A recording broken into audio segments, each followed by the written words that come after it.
So I'm going to be 39 in about 2 months, and I wanted to share my fire journey for a bit in this video. And I've been teaching you guys about the different fire strategies for quite some time. And it's time for me to reveal my financial independence number and my complete retirement timeline. And if you've been following my channel for a while, I started my fire journey with $110,000 in total consumer debt in 2014 while I was on active duty in the Air Force. And it took me many years to get to where I am today. And I have been consistently saving and investing at least 60% of my income. And my wife and I got married over 3 years ago, and we've been on the same page about our fire journey ever since. And that's really what's making us successful with our saving and investing is that we're very open with our communications about our finances, and we don't seek permission from each other about spending. And we've been a really good team ever since we got married. And I'll probably make a separate video about how we manage our finances as a couple in a completely separate video in the future. So let me know in the comment section down below if you're interested in that. But anyway, I teach this in my fire investing course, which you can also check out by visiting firesearcher.com/fire investing. I have several financial independence numbers, and I know we can retire now, but not as comfortably as we want. And if we were to retire today and just pay for the essential expenses, that's going to be about $60,000 a year or $1.5 million in fire number. And our goal right now is to get to that chubby fire number, which is at 3.75 million or $150,000 a year in investment income. And we should be able to achieve that in about 6 years, depending on the market returns too. And our fire number will come a bit later, which is about $6 million in today's dollars. And I'm not focusing on that right now, but rather on the 3.75 million, which generates $150,000 a year through investment income, including dividends and capital gains. And the main goal here is to travel the world and live a good life. And I get that not everyone has the same goal as I do, but I do want to prioritize my health and my happiness. And I don't want to wait until I'm 60 or 70 to travel the world. I get to do that now and then do it more often when I hit that chubby fire number without having to work as much as much as I do now, right? But anyway, if you don't know my story, I did not inherit any money from my family.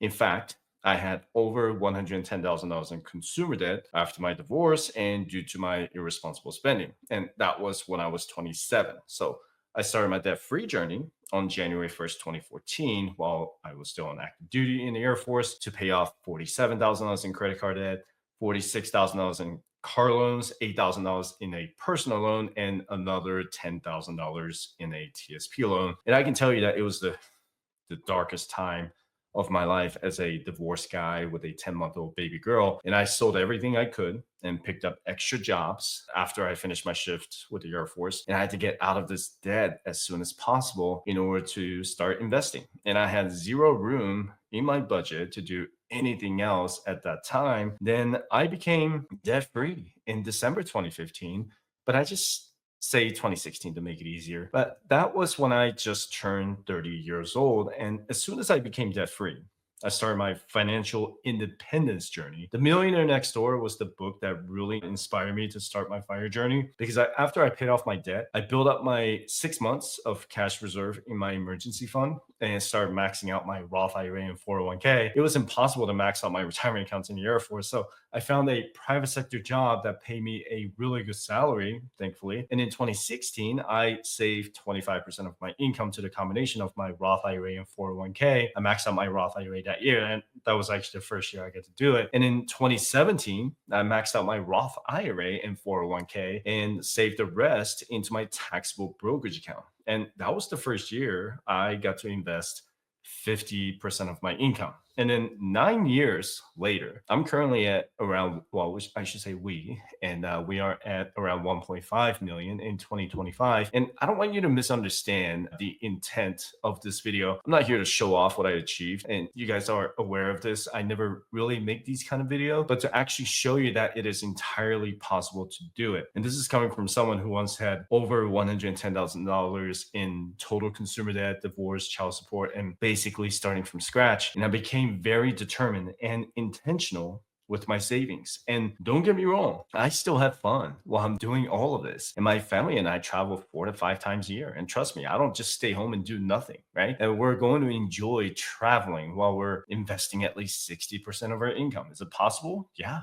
That absolutely is. My wife works for the state and she can buy back up to 5 years from age 55 to age 50 using her 457B plan. So the earliest she can collect her pension is at the age of 50. She works there for over 30 years. The estimated pension income is between $75,000 and $90,000 a year. And let me tell you, the state government pension is very good. And she contributes about 16% of her income now, but the payout is even better. The 457B plan is also an awesome retirement account because there's no age limit like the 401k. And if I decide to work in this business, what I'm doing now, until I'm 55 years old, then I can start withdrawing from my 401k from my business penalty free. But I'll still owe federal and state, well, I don't have any state income tax, but just the federal income tax for it, right? So if I decide to retire earlier than 55, then I won't be able to withdraw from my 401k until 59 and a half. The rule of 55 is a very powerful tool if your plan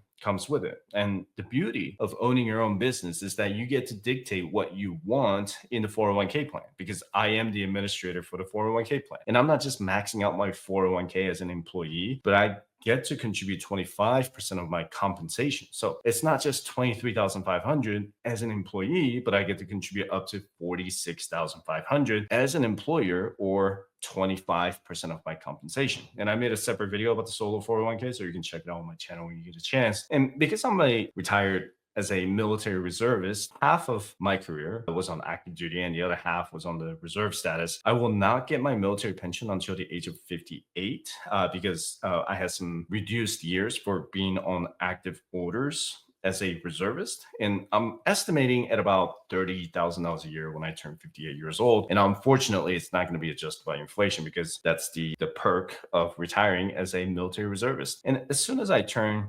59 and a half in the year 2047, I can start withdrawing my Roth IRA earnings tax-free and penalty-free. But keep in mind that you can withdraw the Roth IRA contributions at any time, tax-free and penalty-free. So I plan to use that if I decide to retire earlier than age 55. And then at the age of 65, we're going to be enrolled in Medicare, most likely. And we'll also use our HSA to pay for Medicare Part B premiums because the laws actually allow people on Medicare to do it instead of directly deducting from the Social Security pension. And I did an entire video on the HSA tutorial on my channel, so you can check that out whenever you want. And the HSA is something we can use at any time throughout this timeline. And if we spend $1,000 this year in 2025 with cash for a qualified medical expense under the HSA guideline, then we can reimburse ourselves $1,000 from the HSA at any time because there's no expiration date on the reimbursement,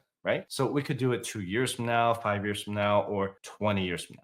And this is why we max out our HSA every single year because of the quadruple tax advantages that we get. And if Congress, let's say, doesn't make any changes to Social Security laws, then I would have the option to take the early Social Security pension at the age of 62. We also have the option to take the full pension at age 67 or the maximum pension at age 70. And it's really going to depend on our financial situation at the time, but I would most likely take the pension at age 70 to just max it out and just invest that money into the market every year, because we should not need to rely on it. And this is more of a nice to have income. And when we're in our 60s or 70s, if we stick to our investing strategy correctly now. So all of our effort right now is focused on the period between now in 2025 and 2032. And I have about 6 years until I turn 45. And if I can achieve my Chubby FIRE number by age 45, then it's really nice. If I don't, then I'll just work longer and keep investing. And